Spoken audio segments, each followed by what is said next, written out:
Ndagusuhuje ngo uhaye ikaze na karibu kuri bana natwe. Ukimara kubona iyo foto wahise umenya amakuru tugiye kugaruka ku bitero bikomeye bimaze iminsi bivugwa hano muri Kisangani ndetse no mu bindi bice bitandukanye. Ariko ukimara kwitegereza iriya Boeing uhita kugaruka mu mutwe ugahita wibuka yuko ibyiriya ndege nabigarutseho ni mu kiganiro twageranye ku itariki ya 21 z'ukwezi kwa mbere.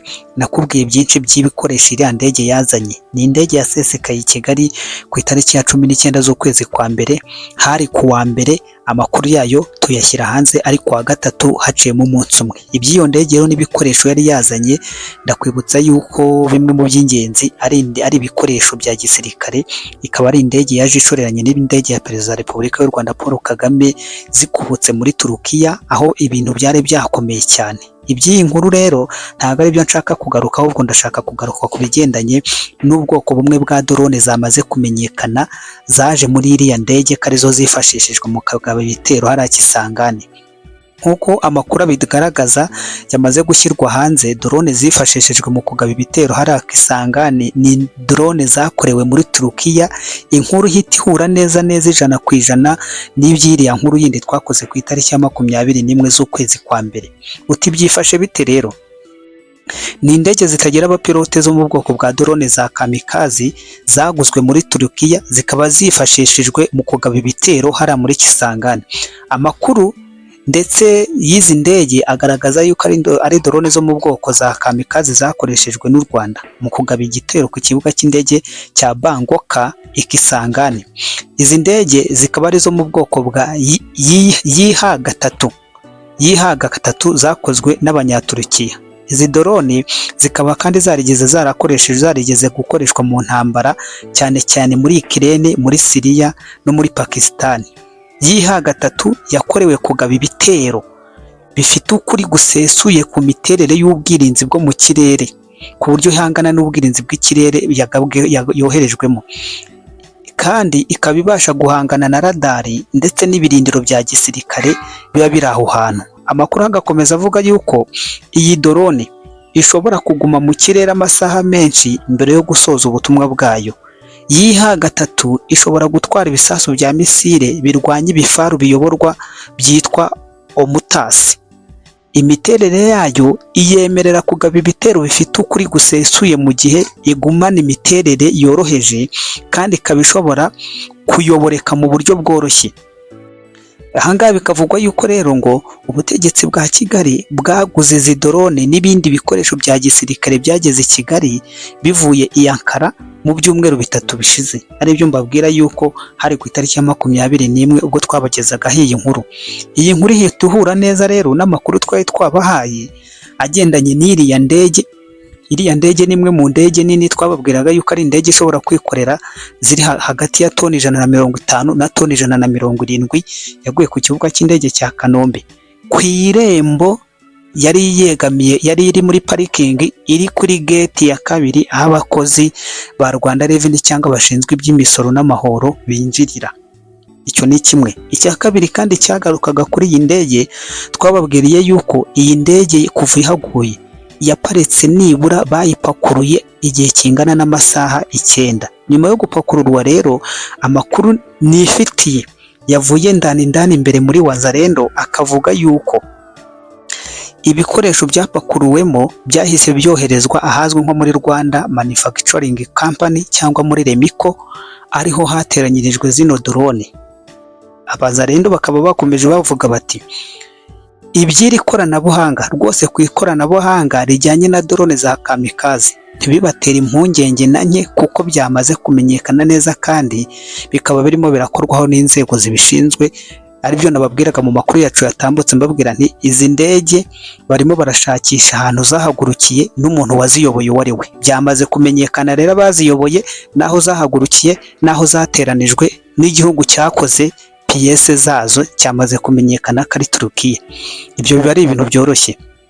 Ibindi bikavugwa yuko ngo iri koranabuhanga riri kwifashishwa ririmo rirakoreshwa n'u Rwanda ndetse na Uganda mu kugira ngo bahungabanye umutekano w'abaturage n'igihugu cya Repubulika Iharanira Demokarasi ya Kongo. Icyitonderwa, abaturage b'Abanyekongo umuntu wese wifatanya n'izi nyeshyamba akemera kuzicumbikira cyangwa akemera kuzihishira, umunsi hagabwe igitero cyo gukoramo umukwabu ngo nawe azajyana nazo. Ubwo niba hari abakongomani banyumva mu rurimi rw'ikinyarwanda cyangwa bumva runo rurimi nkoresha, ubwo butumwa nabutanze. Nikomereza rero n'iby'izi drone. Amakuru akavuga yuko ni drone zimaze iminsi zigaba ibitero hariya Kisangani, amakuru yo murayazi. Ni drone zigera ku 8 zahagabwe, ndetse byaje gutuma ikibuga cy'indege cya Kisangani kiza kuba gihagaze umwanya mutoya, nyuma y'uko Colonel Nanga abyiyemerera kandi agatangaza ko igitero cy'indege zitagira abaporote za drone ku kibuga cy'indege cya Kisangani ari igikorwa cy'ihuriro rye, kandi akaburira FARDC ku gitero cyose cy'indege zitagaragara n'iza Sukhoi kigamije ibice bye, byavuzwe na M23 ko biteguye kubisubiza inyuma. Amakuru yandi ahita akurikizaho akagaragaza yuko iriya ndege ibindi bitwaro yazanye ni ibitwaro mwabonye bimaze iminsi bicicikana kuri media i Kigali, mu binyamakuru bitandukanye bavugaga yuko ngo u Rwanda rwaguze ngo systeme y'ubwirinzi ngo y'Abanya-Israeli ngo ishobora ngo kurasa ngo misile 60 mu munota. Ibyo bintu sinshaka kubigarukaho, abakoresha X n'abakurikirana kuri YouTube mwarabibonye, aho bavugaga yuko ngo u Rwanda ngo ari cyo gihugu cyonyine ngo kibashije ngo gutunga ibyo bikoresho ngo muri Afurika y'Uburasirazuba. Ibyo nkuru nabyo sinshaka kubigarukaho, ariko muhite mwumva neza yuko bihura n'ibyari biri muki na bya bikoresho byari biri muri ya ndege. Hari abantu benshi mwasamiye hejuru murantukuza mumbwira ngo ntago mu Rwanda ngira ndege yahagwa, ngo nta bushobozi ngo u Rwanda rufite ngo rwo kuyakira, ibyo ngibyo ngo niterabwoba ryanjye, ngo na amagambo menshi ngira. Ariko ngira ngo namwe murimo mwatangiye kubona feedback z'ayo makuru nagiraga nabahaye. Mbibutse ikindi nuko amakuru yandakurikiraho, igihe indege yagwaga bimwe mu binyamakuru by'i Kigali byatangiye kuyobyubura, aricyo gihe batangira kuvuga yuko ngo kuba ingabo zawe ngo za M23 ngo na RDF ngo zavuye muri Uvira, ngo nta kindi ngo cyabiteye, ngari uko ngari abapfumu ngo bafashe beto ngo barimo ngo rabikora, ngo bakaba bifashishije ibintu bigendanye na girigiri ngo kugira ngo birukane zirangabo ngo muri Uvira. Ariko icyo gihe mwamenye amakuru yuko bwarubura ari bayobyaga, ahubwo icyari gikurikiyeho ni amatangazo yasohowe n'umuntu witwa Wilimanzi. Aba matangazo yasohoye n'umuntu witwa Kanyuka, aho bagaragazaga yuko ngo bafite ubushobozi bwo gushaka kwisubiza Uvira. Ubwo rero muri propaganda na politiki ikomeye bakaba bamaze guhindura strategy, aho kugira ngo berekeze Uvira bakaba batangije icyerekezo cy'ishya cya Kivu y'Amajyaruguru ndetse no mu bice bya Kisangani na za Kindu aho ngaho.